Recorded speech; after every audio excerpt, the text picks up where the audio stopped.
نہیں نہیں عمر ایسا مت کرنا، باہر کوئی نہیں نکل رہا۔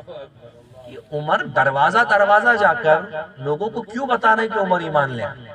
تو حضرت عمر میں یہ جذبہ تھا کہ میرے اور دینی بھائی ایمان لے آئے، انہیں مارا جا رہا ہے، عمر کیوں بچا ہوا ہے؟ سبحان اللہ۔ یہ عمر سے نہیں دیکھا جاتا کہ اس کے دینی بھائیوں کو تکلیف ہو اور عمر چین سے رہے۔ عمر بھی یہ چاہتا ہے کہ اس پر بھی ظلم ہو تاکہ اپنے دینی بھائیوں کا شریک ہو جائے۔ سبحان اللہ۔ یہ حمایت کہاں سے آئی؟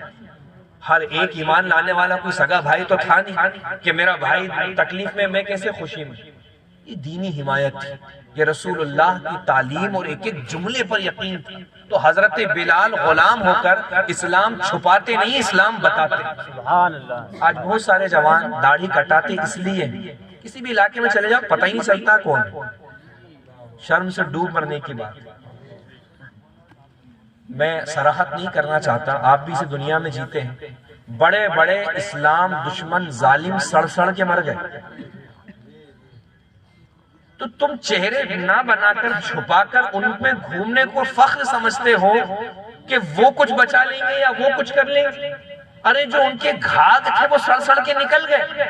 یہ دنیا کسی کو چھوڑتی نہیں ہے، یہ ایک دن ہر ایک کو لقمہ بنائے گی۔ نمرود جیسے لقمہ اس کے بن گئے، فرعون جیسے اس کے لقمہ بن گئے، اس نے کسی کو نہیں چھوڑا، تو بے شک جو آج ظالم ہے کل وہ بھی اجل کا لقمہ بن جائیں گے۔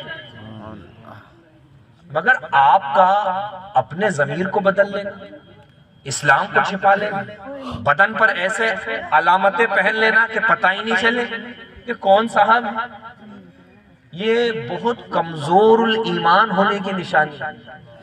وہاں حضرت بلال چھپا نہیں رہے، بتا رہے۔ امیہ جتنا اس سے ظلم بن رہا ہے کر رہا ہے۔ اس نے جا کر پوچھا حضرت بلال سے، بلال کس حال میں؟ تو بلال یہ تو نہیں کہہ رہے کہ یا رسول اللہ آپ کا کلمہ پڑھ کے تو مجھے نجات ملنا چاہیے، مجھے آزادی ملنی چاہیے، دولت مل جانے چاہیے، میں نے اسلام لے آیا، یہ کیا ہو رہا ہے میرے ساتھ کہ میں اسلام لایا تو مجھے اور تکلیف پر تکلیف پہنچ رہی، پہلی غلامی کی تکلیف میں تھا، اب مزید اسلام کے لانے پر مار پڑ رہی ہے، کچھ نہیں۔ پوچھنے والے نے پوچھا بلال کس حال میں؟ اسلام لانے کے بعد کس حال میں؟ حضرت بلال کیا فرماتے ہیں کہ لوگوں، آدمی ایک 2 پیسے کا گھڑا خریدتا ہے نا تو اس مٹکے کو، اس گھڑے کو بجا کر دیکھتا ہے، چٹکا ہوا تو نہیں، درار تو نہیں، میرے کام کا ہے کہ نہیں ہے؟ تو حضرت بلال کہتے ہیں کہ میں نے اپنے آقا کا کلمہ پڑھ لیا ہے، یہ جو میرے ساتھ مار پیٹ ہو رہی ہے، میرے آقا بھی بلال کی محبت کا امتحان لے رہے ہیں کہ بلال محبت میں پختہ ہے کہ نہیں۔ سبحان اللہ۔ کیا بات، سبحان اللہ۔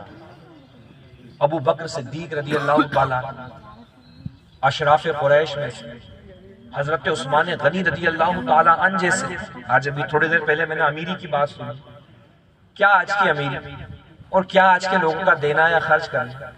ہم اس زمانے رسالت کی بات کریں جہاں مال و دولت اور غربتی یہ تو بہت ہی زیادہ تھی، تب حضرت عثمان غنی کے دینے کا یہ عالم ہوتا تھا کہ نبی کونین دین کے لیے مطالبہ کر رہے ہیں، حضرت عثمان کہتے ہیں یا رسول اللہ 100 اونٹ میں ساجو سامان کی میری طرف۔ سبحان اللہ۔ سبحان اللہ۔ پھر بھی ضرورت پوری نہیں ہو رہی، حضور دوبارہ لوگوں کو ابھار رہے، کہا 200 اونٹ میری طرف سے۔ سبحان اللہ۔ پھر حضور نے کہا 300 اونٹ میری طرف سے۔ سبحان اللہ۔ اور جب پیش کیے نا بارگاہ رسالت میں تو 600 پیش کہا یہ نہیں کہ میں نے 100 پر 200 کر دیے تھے اور اب 300 نہ، وہ 100 بھی دے چکا، وہ 200 بھی دے چکا، یہ 300 بھی دے چکا، کل ملا کر 600 اونٹ میں ساجو سامان۔ سبحان اللہ۔ آج کے سیٹ بھی اس کی مثالیں پیش نہیں کر سکتے، مگر ایمان لانے کے بعد وہ عثمان غنی کی ذات، انہیں بھی مارا جا رہا ہے، انہیں بھی پیٹا جا رہا ہے۔ تو مسلمانوں کچھ تو عقل سے سوچو کہ حضرت عثمان جیسے عظیم الشان تاجر، قوم کے ایسے سربراہ بردہ، کچھ تو انہوں نے سوچا ہوگا کہ اتنا امیر ہونے کے بعد مار کھانے کی کیا ضرورت ہے، اتنا امیر ہونے کے بعد جائیدادیں لٹوا دینے کی کیا ضرورت ہے۔ وہ کیا تھا؟ رسول اللہ کے ارشاد پر ایمان تھا۔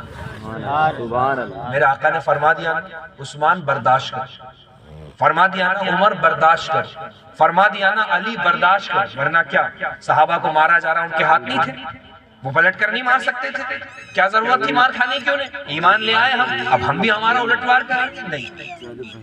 یہ پوری دنیا کے مسلمانوں کو صحابہ اکرام کی زندگی عبرت دیتی ہے کہ وہ سب کچھ کر سکتے تھے، مگر رسول اللہ کے فرمان سے نہ وہ ایک انچ آگے بڑھیں گے نہ اس سے پیچھے ہٹیں گے۔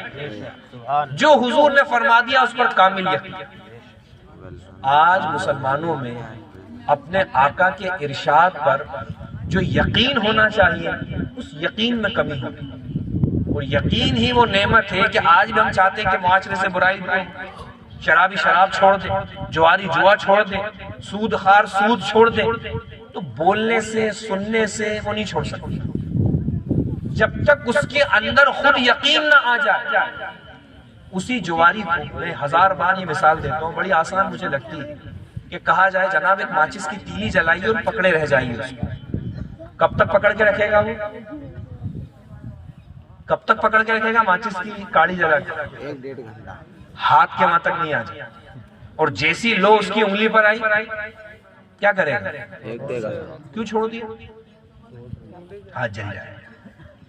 تو اس چھوٹی سی آگ سے جو بڑھتی بڑھتی انگلی کی طرف آ رہی ہے، یقین ہے نا یہ جلا دے، تو اس یقین نے ہی آپ کے ہاتھ کو کھلوا دیا ہے نا؟ یقین آپ کو کہ جو آگ جلتی ہوئی آگے بڑھ رہی ہے یہ میری انگلی جلائے گی، تو اس یقین نے اس ہاتھ کو کھلوا دیا، تیلی چھوڑ دیا، اب پکڑ کے نہیں رکھے۔ تو کسی کے کوئی کہے بھی نہ ارے پکڑ کے رکھو، اللہ قادر ہے، چاہے گا تو جلائے گا، چاہے گا تو نہیں جلائے گا، تو بھی آپ پکڑو گے نہیں اس کو، آپ چھوڑ دو گے۔ کیوں؟ کیونکہ آپ کے اندر یقین ہے کہ آگ کا کام جناب جلانا ہے، وہ ٹھیک ہے، اللہ کی قدرت ہمیں یقین ہے، مگر اس کا جو کام ہے ہم کیوں خواہ آگ سے کھیلیں؟ سبحان اللہ۔ تو اب کسی کے بیان نے آپ سے تیلی نہیں چھڑوائی، کسی تقریر نہیں چھڑوائی، آپ کے اندر جو یقین کی کیفیت تھی نا اس نے ہاتھ ڈھیلا کروا دیا۔ سبحان اللہ۔ تو جب بندے کو یقین ہو جائے کہ وہ شراب نوشی مجھے پورا پورا نارے دوزخ میں جلا دے گی، تو پھر اس کا تصور شراب ایک پل میں چھڑوا دے گا۔ جب بندے کو یقین ہو جائے کہ یہی سود کا مال جس سے میں بہت زیادہ امیر بن رہا ہوں، میرے یہاں مال کا اضافہ ہو رہا ہے، یہی مال میرے لیے وبال جا بن جائے گا، اسی کے کبھی سانپ بنا کر، کبھی بچھو بنا کر، طرح طرح کے عذاب میں سے تبدیل کرا کر میرے ہی جسم پر مسلط کر دیا جائے گا۔ اگر یہ بات اس کے دل میں یقین کر جائے تو پھر وہ سود نہیں لے سکتا۔ تو اصل چیز یہ ہے یقین پیدا کرو۔ جس اسلام کو تم مانتے ہو نا یہ بہت بڑی نعمت ہے۔ کئی ایک نے تو عمریں گواہ گواہ کی زندگیاں گواہ گواہ کے پایا ہے، ہمیں تو اللہ کا فضل رہا کہ اسلامی گھر میں پیدا ہو گئے اور کان میں اذان کی آواز آئی۔ یہ بڑی قیمتی دولت ہے، تمہیں مفت میں مل گئی، اس لیے قدر نہیں ہو رہی اس کی حقانیت پر دل میں بار بار غور کرو۔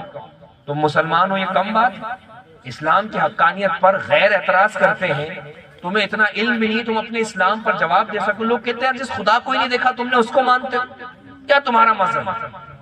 لوگوں کے منہ سل جائے گا، پوچھے کوئی تم نے خدا کو دیکھا ہے کیا؟ ہر آدمی کہے گا نہیں دیکھا، پھر کیسا مانتے ہو؟ اندیکھی مخلوق مانتے ہو تم؟ آدمی کا منہ سل جائے گا۔ یہ مسلمانوں کے علم کا حال ہے۔ ارے اس خدا نے خود بتا دیا کہ اس نے اپنا دیدار اس دنیا میں لوگوں کے لیے نہیں رکھا، مگر وہ ہے، اس کی قدرت ہے، اس کی اتنی نشانیاں اس نے رکھ دی کہ ہر نشانی اس کے وجود کی دلیل۔ سبحان اللہ سبحان اللہ۔ تم جس زمین پر بیٹھے ہو مٹی گارے کا ڈھیر ہی تو ہے، اور یہاں تو جنرلی میں سمجھتا ہوں کہ کھیتی کرنے والے لوگ ہیں۔ آپ کیا کرتے ہو؟ دانا ہی نہ زمین میں دبا کے چھوڑ دیتے ہو، چیزیں سڑ کر ختم ہوتی ہیں، پھل گھر میں ٹوکری میں پڑا رہ جائے، سکڑ کے سڑ کے ختم ہو جائے گا، تو اوپر ختم ہو جا رہا ہے، زمین کے اندر تو کتنی جلدی ختم ہو جائے گا۔ تو آپ نے دانا زمین کے اندر ڈالا، بلکہ باقاعدہ آپ نے ہل چلا کر اسے زمین کی گہرائی میں ڈالا اور دبا دیا گیا۔ سڑ کے ختم ہونے والی چیزیں ہو جانا چاہیے۔ تو کیا بندہ غور نہیں کرتا کہ وہ کون ہے جس نے اس دانے کو دوبارہ زمین پھاڑ کر کئی دانوں کی شکل میں اوپر کر دی؟ سبحان اللہ۔ ہم کہیں گے ہوا اللہ، وہی اللہ ہے جس کی قدرت نے یہ منظر پیش کیا۔ سبحان اللہ۔ سبحان اللہ۔ تو زمین تھی نا، کہاں کس کی نگاہ سے چھپی، کس کو کتاب پڑھنی، نگاہ اٹھا کر آسمان کو دیکھتے، جس کونے میں چلے جاؤ دنیا کی ایسا لگتا ہے کہ وہاں سے جھکا ہوا ہے، مگر جب وہاں جاؤ گے تو پھر سیدھا، آگے لگے گا جھکا ہوا۔ پوری دنیا گھوم لے آدمی، زمین کے سطح پر گھوم لے، پانی پر گھوم لے، ہوائی سفر کر لے، ہر جگہ یہی منظر ہے، مگر جب اس نگاہ پہنچنے کی جگہ پر پہنچے گا پھر آسمان کیسا دکھے گا اسے؟ پلین سیدھا دکھے گا۔ کس نے ایسا آسمان بنایا، کس نے ایسا سائبان بنایا جس کے نیچے کوئی پایا نظر نہیں آتا، جس پر آسمان ٹکا ہوا ہو ایک جیسا برابر؟ یہ کون اس آسمان کو ٹھہرائے ہوئے ہیں؟ وہ اللہ، وہی اللہ۔ سبحان اللہ سبحان اللہ۔ تو دیکھنا کیا ضروری، اس معبود نے اپنی قدرت کے اتنے مناظر رکھے ہوئے ہیں کہ ہر چیز اس کے وجود اور اس کی قدرت کی دلیل بنتی ہوئی نظر آتی ہے۔ سبحان اللہ۔ تو مسلمان کے لیے تو سینکڑوں چیزیں، تو عرض مجھے یہی کرنا ہے، اپنے اندر ایمان کی کیفیت کو بڑھاؤ، کسی بھی حضور کے ارشاد پر یقین کو بڑھاؤ۔ کیا آپ نے نہیں دیکھا جس وقت مدینہ